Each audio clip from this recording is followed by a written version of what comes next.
DSSB की तैयारी कर रहे सभी फ्यूचर टीचर्स का स्वागत है। आज हम NIOS 507 ब्लॉक 3 के एक बेहद ज़रूरी टॉपिक को समझेंगे, स्कूल और कम्युनिटी यानी समुदाय का वो पावरफुल कनेक्शन।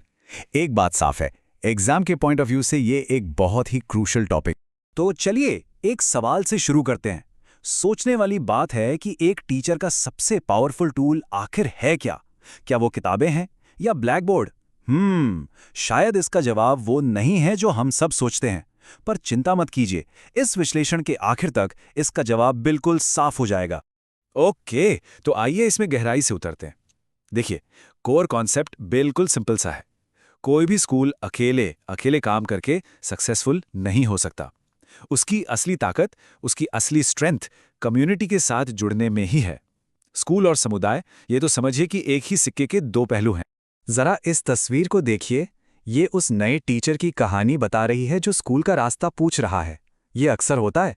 ये उस शुरुआती चैलेंज को दिखाता है जब एक टीचर और कम्युनिटी के बीच में एक अनजानी सी दूरी होती है।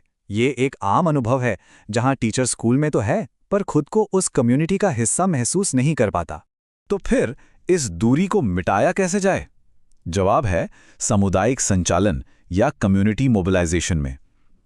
ये एक ऐसा प्रोसेस है जहां कम्युनिटी सिर्फ एक दर्शक नहीं रहती, बल्कि आगे आकर अपनी ज़रूरतों को पहचानती है, एक्शन लेती है और बच्चों के एजुकेशनल जर्नी में एक एक्टिव पार्टनर बन जाती है। अच्छा, तो सवाल ये उठता है कि आखिर ये कम्युनिटी मोबिलाइजेशन इतना ज़रूरी है क्यों? इस स्लाइड के पॉइंट्स पर गौर कीजिए। सबसे पहले तो जो भी प्रोग्राम्स चलाए जाते हैं उनका असर बढ़ जाता है।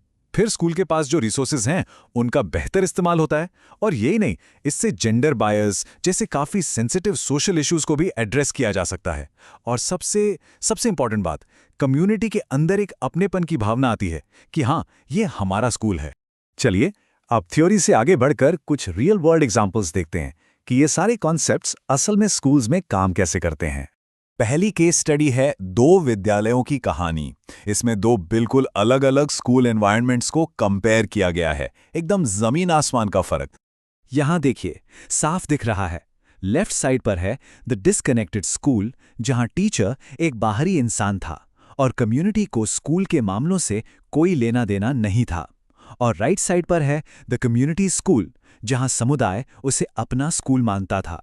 लोग पूरी तरह से शामिल थे और वहां एक ओनरशिप और सपोर्ट का माहौल था। यही तो है असली फर्क। तो इससे हमें क्या सीखने को मिलता है? क्रूशल पॉइंट यह है कि एक स्कूल तभी आगे बढ़ता है, तभी सही मायनों में इफेक्टिव होता है, जब कम्युनिटी उसे ओन करती है। वो सिर्फ ईंट पत्थर की बिल्डिंग नहीं, बल्कि पूरे गांव की जिम्मेदारी बन जाता है। अब आते हैं दूसरी केस स्टडी पर, एक संबंधित शिक्षक। ये इस बात पर फोकस करती है कि कैसे एक अकेला टीचर भी अगर चाहे तो इनिशिएटिव लेकर एक बहुत बड़ा बदलाव ला सकता है। इस केस स्टडी में टीचर ने नोटिस किया कि एक खास कम्युनिटी के बच्चों की परफॉर्मेंस अच्छी नहीं थी, लेकिन उन्हें ब्लेम करने के बजाय उन्होंने असली वजह समझने की कोशिश की।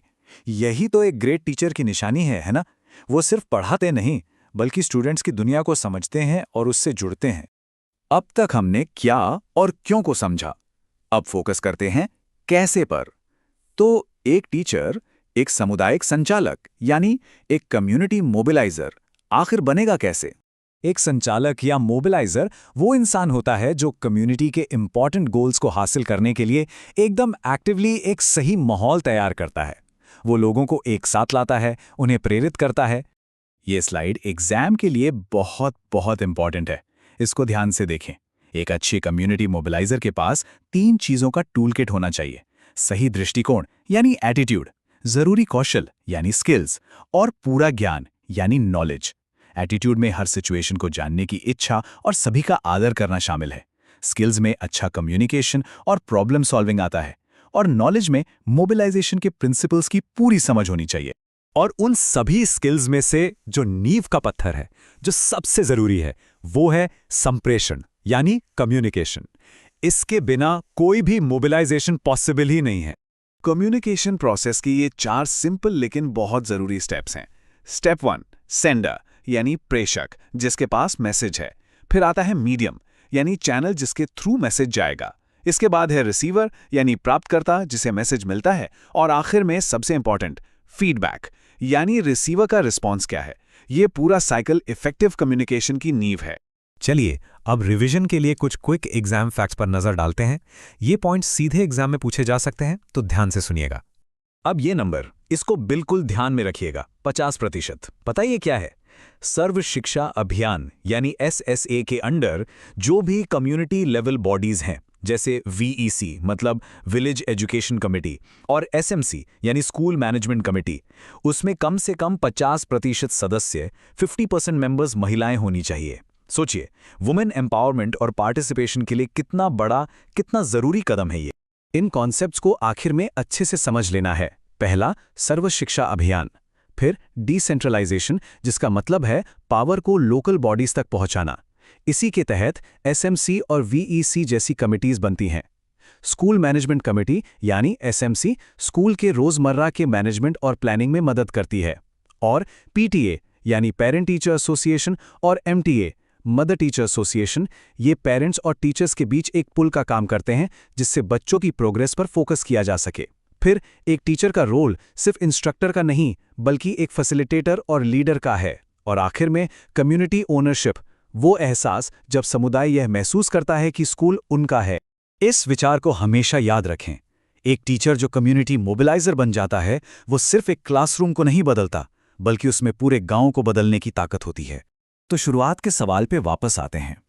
एक टीचर का सबसे पावरफुल टूल क्या है? किताबें नहीं, ब्लैकबोर्ड नहीं, बल्कि कम्युनिटी के साथ जुड़ने की उसकी काबिलियत। तो अब असली सवाल ये नहीं है कि क्या सीखा गया, बल्कि ये है कि एक टीचर एक सामुदायिक संचालक कैसे बनेगा। इस पर जरूर विचार करना चाहिए।